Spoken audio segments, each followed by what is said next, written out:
Hi guys, how's everybody doing? This is Labor Day weekend, so I have tomorrow off. Yay! It's been really nice out, thankfully, after that horrible hot week that we had. Last week was pretty nice, but it's nice. It's been good. I hope everybody out there has been good as well. I am talking to you tonight because I have a story to tell you. It's pretty interesting, and I just wanted to share it. So, my daughter and my grandsons came down from Chicago this summer, in July. They came down in July to come and stay with us for a couple of weeks, about 2.5 weeks. And, I have my other daughter who lives down here too with my granddaughters. So they were staying over. The girls had come over to stay over with my grandson. So my granddaughters and my grandsons were here. My daughter stayed in the bedroom here, and everybody was sleeping in the living room because there's a small room, and they just wanted to kind of have like a camp out or a sleepover in the living room. We had the couch, we had an inflatable bed, and so they were there. And they decided to go to sleep there. Well, anyways, my daughter was sleeping here, and she said she had the door closed. She heard the door open, and she got up. She lifted her head up, and she saw a little body standing at the door, with slick hair, short little person. She could see its silhouette because the nightlight in the living room casts some kind of a light in the background, as well as my microwave. It gives kind of like a bluish light. So she had that kind of light in the background, so she could make out the silhouette of whoever it was that was standing at the door. And she thought it was one of her boys that needed something. So she's like, "What's wrong? Do you need something?" And they didn't respond. So she was like, "Oh, okay." So she turned around to turn on she was sleeping there, so she turned around to turn on the light and grab her glasses. And when she turned back, they were gone. So she was like, "Well, what on earth?" Okay, so she got up, she went to the living room to see what they needed. Everybody was fast asleep. Nobody was up. Exactly where everybody had gone to sleep. Nobody was fussing, nobody was moving, nothing. Complete silence. And the fact that it is an inflatable mattress, they make noise when you move in them. It makes that all that crackly, noisy stuff, even though I have like a sheet on it, but you can still hear the plasticky sound of an inflatable mattress. There was nothing. She said they were fast asleep. So she was like, "Huh." So she turned around, came back into the room and laid down and was like, "What on earth? Who was that?" She asked them in the morning. Nobody said that they got up. Nothing. She was like, "Okay." She told me about it. Interesting. So I told my other daughter, we were talking about that. And then as we were talking about that, then I started telling her, "Well, Dad had a kind of funny experience too. That moon ball that I have back there was actually in my room. We have it on, there's my TV, and then there's like a cabinet underneath where I keep, some stuff, and I had that there, and my cats like to sleep there sometimes. So they sleep there, and then there's a counter on the side that they'll sleep on as well, or wherever cats sleep, because they pretty much sleep everywhere. Anywhere that they see a spot, they will sleep. Move your shoes, Mom, I want to sleep there. Move that, Mom, because I want to sleep there. Anywhere. There's books in the way, knock it to the floor, because they're going to sleep there. Anyways, the ball was there. My husband said he was sleeping, and he heard the ball fall to the floor and roll to where he is. So here's the dresser, and my husband, I sleep on this side, and my husband sleeps on this side. So he heard the ball fall from this side and roll over to his side of the bed, and then it rolled back, which really shouldn't, if it rolled in that direction, there really shouldn't have been a reason for it to roll this way. And we tested it, and it shouldn't have rolled like on its own. Like there's no dip in the floor that made it roll this way. But anyways, it rolled back. I have a little light that I use at night in case the cats get up or in case I have to go to the bathroom. Mine is red, to move around at night. And my husband has one that is white. So he turned that on to see if it was the cats. He figured it was the cats. They knocked down the ball because they were moving around. There were no cats around. There was one cat. Well, there was one cat, but she was on this dresser over here, fast asleep on her little mat. And no other cats were around. I think Oliver was probably not even home that night because he likes to be one of those night cats that like to be hanging out at night. So, no cats. So he was like, okay. Just left the ball. He picked it up in the morning and put it there. Didn't even think anything of it. Just put it back on the dresser. Okay. For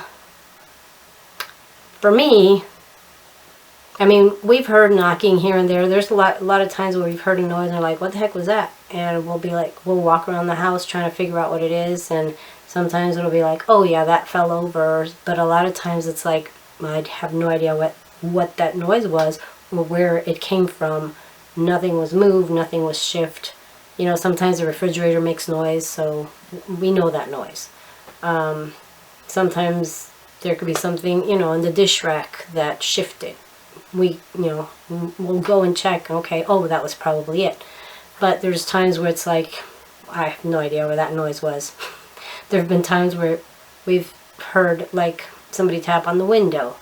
We always say, oh, it was probably a bug or some kind of night bird that, hit the window or whatever. So we've never thought anything of it. We let it pass. This house, being that we're kind of in the middle of nowhere, we do have cars that pass randomly. We're not on rush hour. You'll have some cars pass, maybe 5, at different intervals. We don't have a lot of cars pass. You'll hear if a car passes by, but with our windows closed, it's really hard to hear anything that goes on outside. Like you might hear a mooing in the distance. You might hear the chime from my porch. You might hear an owl. Pretty much about it. But at night when everything is like complete silence, you can hear your heart beating. But I've heard whispers. Like I could hear whispering, like not one person whispering, like people having conversations whispering. And it's really low, but I can hear it. And a lot of times, I'm like, it's probably my hearing. I don't know, the hairs in my ears or something moving. I don't know.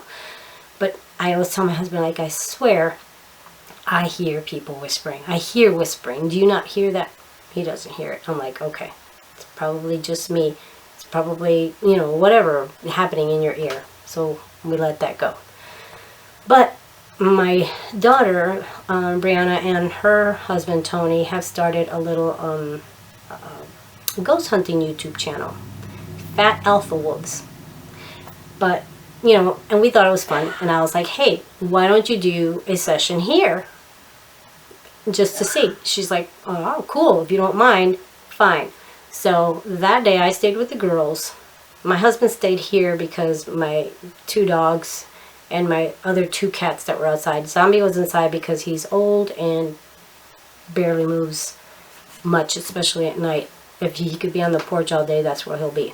So my husband stayed that day, and we figured he'll stay in the shed while they do, their session in the house, and then he'll come to the house when they do the session in the shed. But what he did was he sat in their car. He decided to stay in the car because it was hot that night. And he figured he'd have the air conditioner, which he said he didn't even need because it was nice. So he stayed in the car with the dogs. My daughter stayed, they took turns having their sessions in the house and in the shed. Well, really interesting stuff happened.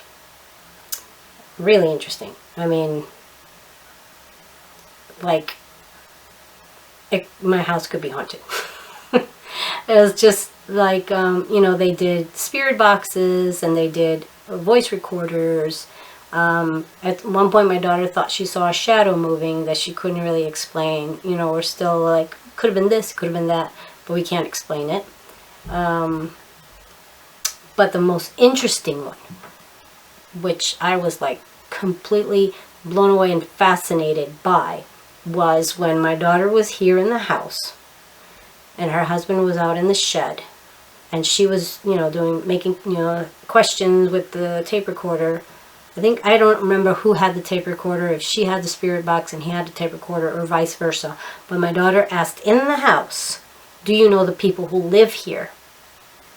And in the shed, the answer came, Cordero. Our name is not a very common name. So for the name Cordero to come out of nowhere was very interesting to me. It was very intriguing. It's like, okay, that was a smart response. That was one of the things that happened that was very interesting. Also, when they first started and they were doing the spirit box, I think it was, and they were asking, the people who lived here, did the husband that died here, because the lady that lived here before, her husband died, and he did die in this house. Don't know what it was about, but we looked up the obituary and we saw he died at home. He was, what was he, 52, 54? It was young. He was young. Didn't say what he died of. But in some of the questions that they asked, I didn't tell my daughter his name. We specifically said we're not going to find out who he is or what his name is or anything like that until, I know their names and everything, but I didn't want her to know anything until after they had done the investigation. So as she was doing the investigation, okay, I don't know when to stop talking because my camera keeps turning. That's why I look over there sometimes, because the stupid camera just keeps turning off. Anyways, I think we were talking about during her investigation and during her voice session, she was asking about the person who lived here and the person who died here and what their names were and all of that. And you hear the name, what sounds like Ronnie, which she thought it was Ronnie. His name was Lonnie. Really interesting, because also not a very common name.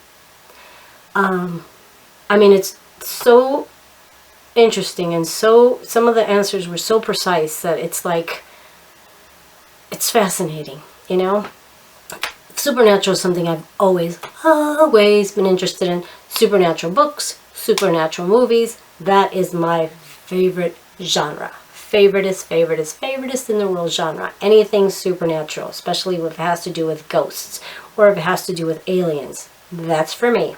Thank you very much. So yeah, it was very fascinating. The fact that, Fat Alpha Wolves on YouTube, go check it out. They have the one from here, which is called They Never Left, I think. And then they have some other investigations that they did at a cemetery. They did an investigation. Well, I was with them the day that they did an investigation. It was during the day, so it was one of their first investigations. So it wasn't. There was a lot of noise pollution in the back, but it was at Octagon Hall. Very good one. We want to go back to that. They also had some investigation at a hotel. I don't know if she has put that one up, but there's different investigations that they've done. Really interesting. Please go check out their channel, Fat Alpha Wolves on YouTube. And go check My House is Haunted. But yeah, what was I saying? Very interesting. Now, before she did all that, she had asked me, do I want to know if she found anything here? Because she didn't want me to be like freaked out or anything like that.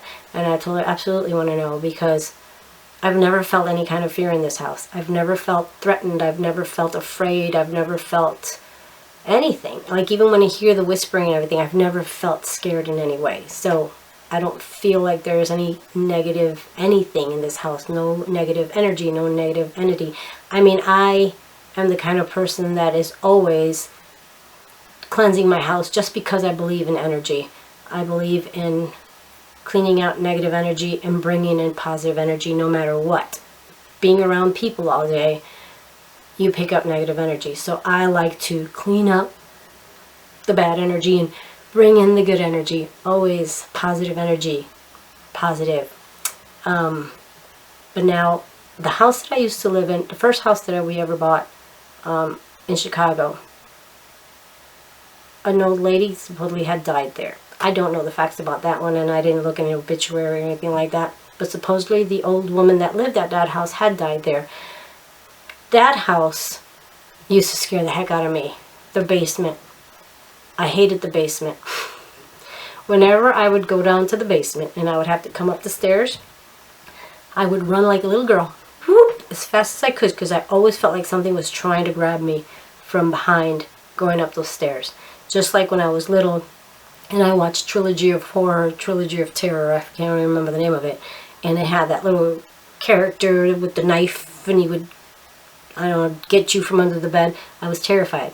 Like, I would run and jump on the bed because I thought something was going to grab me from underneath. The Exorcist, that also scared me. But I don't feel any of that here. Like, I feel absolutely nothing. Not like on Tallman. I used to hear doorbells on Tallman. We used to hear noises at Tallman, but it wasn't scary up in the house. It was always the basement. I was always terrified of the basement. It wasn't until I actually like cleaned out the basement, painted the walls, painted the floor light gray, and like livened it up, put decorations and stuff, that I felt more welcomed in that basement, and I was able to enjoy it more. Like, I started doing exercise and everything down there a lot better, but it was always like so dark, and I didn't like it. But even after that, there were times when you would just go up the stairs and just like, ugh. So, yeah, I didn't like it. So anyways, I just wanted to share that story with you. I thought it was pretty interesting that my house may or may not be haunted. But go check out that video. I'm telling you, really interesting stuff. Now, I'm also going to be making videos of, what's the word? Crochet stitches. New crochet stitches that I am learning. And I'm working on a little phone bag right now, like a little phone carrier, because whenever I'm at work and I don't have pockets, I don't know what on earth to do with my phone.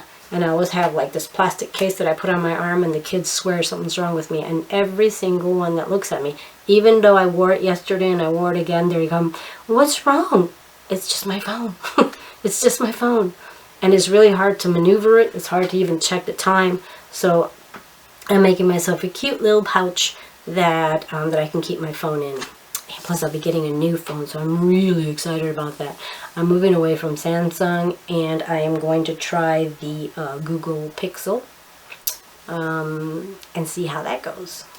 I've been a Samsung fan forever. So, yep, this cord right here.